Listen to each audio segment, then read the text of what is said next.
Hi నమస్తే welcome to cinema story. ఈరోజు నేను ఎక్స్ప్లెయిన్ చేయబోయే సినిమా బాబెల్ 2006. ఎక్కడో మొరాకో దేశంలో ఒక పిల్లవాడు బుల్లెట్ కాల్చితే,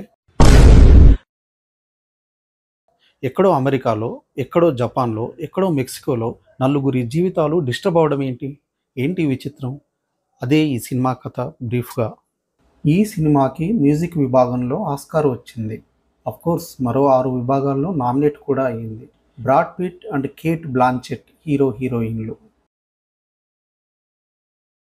ఈ సినిమా ఇస్లామిక్ దేశమైన మొరాకోలో ప్రారంభమవుతుంది.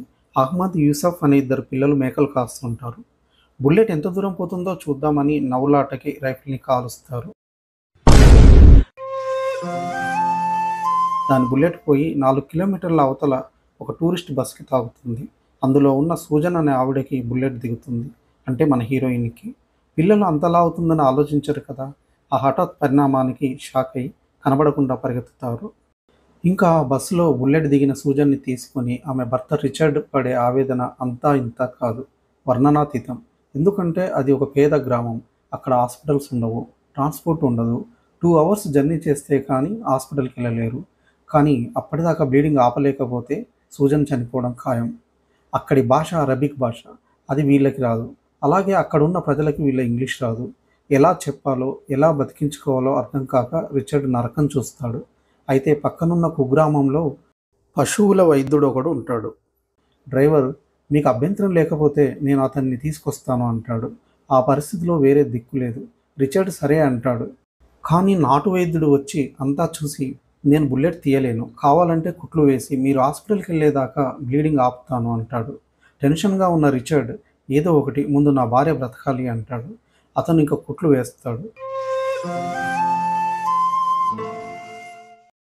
ఈలోపు రిచర్డ్ తన సిస్టర్కి ఫోన్ చేసి తాము ఎట్లాంటి పరిస్థితుల్లో ఇరుక్కుపోయారో చెప్పి అమెరికన్ ఎంబసీకి కాల్ చేసి చెప్పమని చెప్తాడు. ఎంబసీ నుంచి సహాయం అందుతుందని ఆశగా ఎదురు చూస్తూ ఉండిపోతాడు.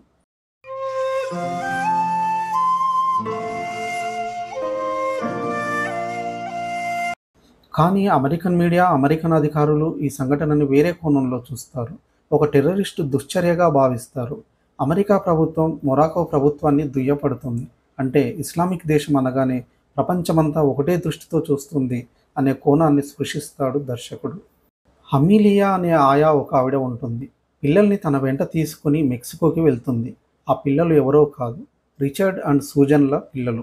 ఆ పిల్లలు పుట్టినప్పటి నుంచి అమీలియా వాళ్ళకి కేర్ టేకర్గా ఉంది. అయితే ప్రస్తుతం తన కొడుకు మ్యారేజ్ ఉండడంతో వెళ్ళడం తప్పనిసరి. ఈ అమెరికన్ కిడ్స్ని తనతో పాటు మెక్సికో దేశానికి తీసుకొస్తుంది. మ్యారేజ్ జరిగిన తర్వాత రిటర్న్ ట్రిప్లో ఆమె మేనల్లుడు షార్ట్కట్లో తీసుకెళ్తానని వద్దని ఆమె ఎంత చెప్పినా వినకుండా తీసుకెళ్తాడు.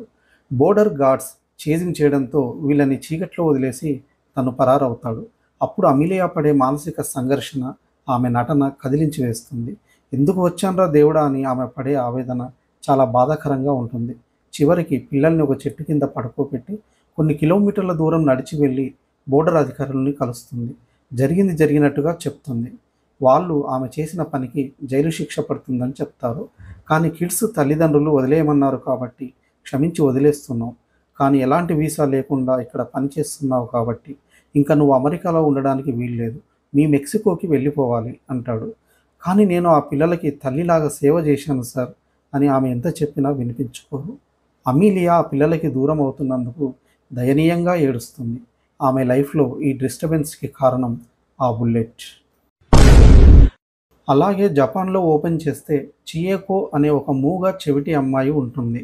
తను మూగ చెవిటి అవడం వల్ల ఆపోజిట్ సెక్స్ అంటే మగవాళ్ళు తనని పట్టించుకోవట్లేదు, చూడట్లేదు అని ఇన్ఫీరియారిటీ ఫీల్ అవుతుంటుంది. ఐడెంటిటీ క్రైసిస్తో బాధపడుతుంటుంది. ఇంకా ఆమె తండ్రికి వేటకి వెళ్ళే హ్యాబిట్ ఉంటుంది. ఒకసారి మొరాకో అడవుల్లో హంటింగ్కి వెళ్ళినప్పుడు తనని చక్కగా గైడ్ చేసిన హసన్కి తన రైఫిల్ని కానుకగా ఇస్తాడు. కానీ హసన్ దాన్ని అబ్దుల్లా అనే వ్యక్తికి అమ్మేస్తాడు. ఆ అబ్దుల్లా పిల్లలే సినిమా ప్రారంభంలో బుల్లెట్ పేల్చిన అహ్మద్ అండ్ యూసఫ్.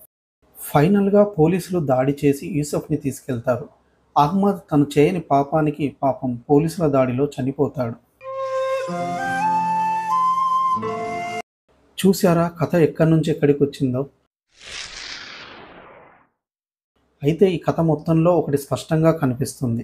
ప్రధాన పాత్రలు ఒక రకమైన మానసిక వేదనని, కమ్యూనికేషన్ గ్యాప్‌ని అనుభవిస్తుంటాయి. ఒకరినొకరు అర్థం చేసుకోలేని తనం, రాజకీయ దృష్టికోణాలు కనిపిస్తుంటాయి. ఒక చిన్న సంఘటన ఖండాలు దాటి, సంస్కృతులు దాటి, అవతలి వ్యక్తుల జీవితాల్లో ఎలా అలజడి కలిగిస్తుందో చెప్తుంది ఈ కథ. గ్లోబలైజేషన్ మనల్ని ఎంత దగ్గర చేసినా ఎమోషనల్‌గా మనం దూరం అనుభవిస్తున్నాం అని చెప్తుంది ఈ కథ. ఒక్క మాటలో చెప్పాలంటే, ఒక్క బుల్లెట్, 4 దేశాలు, నలుగురు మనుషుల కథ ఇది. చక్కటి పర్ఫెక్షన్‌తో ఆలోచింపజేసేలా ఉన్న ఈ సినిమాని తప్పకుండా చూడండి. మరొక మంచి కథ ఉన్న చిత్రాన్ని వెతికి మరీ తీసుకొస్తాను. సో, సబ్స్క్రైబ్ చేసి సపోర్ట్ చేయండి. Thank you. By by.